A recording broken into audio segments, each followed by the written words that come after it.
Good morning. It's a little chilly in my shop, so I have my coat on. I haven't fired up the stove yet. I did want to talk to you about the second hurdle in life. And I like that story.net. I use stories to help people through the four major hurdles in life. And this major hurdle is being a parent. Do you become a better parent? My dad used to say, there's all kinds of advice on raising somebody to the age of 18, and after that, you don't get a dang bit of help. And there's some truth to that. And this is for people who have adult children. I got a Facebook comment that said, Jeff, you must really like history, and I do like history. This is the quote I like. Those who do not learn from history are doomed to repeat it. And I have a 35-year-old piece of history that I want to share with you right now. It's this box right here. What is this box? It's a tape from my very first job in radio. For whatever reason, 5 months in, I decided to send my parents this air check, which is what I sounded like on the air. And listen to this. I wrote this on the box. Excuses. Bad cold, didn't pre-read the news copy, poor equipment, I was tired, I was nervous, I was sick, the light was poor, I was hungry. Oh, it's pathetic. And I mailed it to them. Why? Why did I mail this? Was I looking for their approval? No. No. I knew they didn't like my career choice. My dad said, you should be a dentist. He didn't approve of me being a disc jockey. Now listen to this. I look back now and say, probably would have been a pretty good idea to be a dentist, but I don't know if I would have enjoyed being a dentist, and I certainly didn't want to be a dentist at the time. I knew he didn't approve of my choice.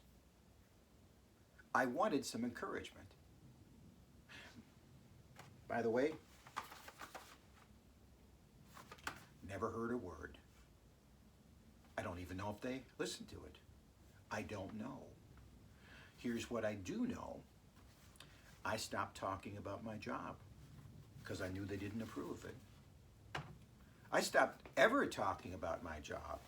A third of my life I would not talk to my parents about because I just figured they didn't approve, and why stir it up, right?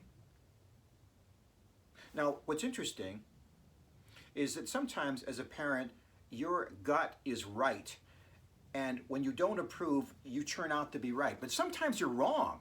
And then it actually turns out well, and time sees that. But because you never approved on it, you never approved of it, you never bought into it, and so you're not really part of that part of their lives. No, they want encouragement. What does this look like? It means you say, I love you. It means you remind them of what they're really great at. When you were a kid, this is what I saw in you. This are your real qualities. These are the things I admire about you. Those are the things they want to hear. And then you say, hey, you go get them. I'm proud of you. You can do this. You can do this. And you encourage them. And you know what happens then? Well, then they want to talk to you more often. And then you're part of their journey. And if you make it about encouragement, it can be very pleasant. And you will enjoy being a part of their lives, and they will enjoy having you in their life. If you make it about approval, they will not include you in that part of the life. And then the conversations will be shorter and less enriching. And they will lose out on a very real gift you can give them, encouragement, and you will lose out on a very important thing, their life. Like that quote says, those who do not learn from history are doomed to repeat it. You might very well be watching this on Facebook. If you are, please share it to somebody who you think could get something out of this. Please send a comment. I could use all of your encouragement myself. Maybe you're watching this on YouTube, and if you are, that would be very rare because I have 2 subscribers. But you got to start somewhere. So like this, subscribe, whatever.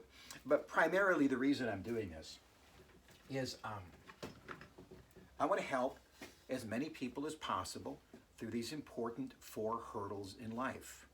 The first one is what are you going to do with yourself? The second one is what about your kids? The third one is figuring out what your real purpose is, and the fourth one is how do you pour wisdom into the younger generations. These all can be aided with story, and if done well, a life can be truly purposeful and truly prosperous. So my name is Jeff Gould. Thanks for listening, and thanks for watching, and until next time, God bless.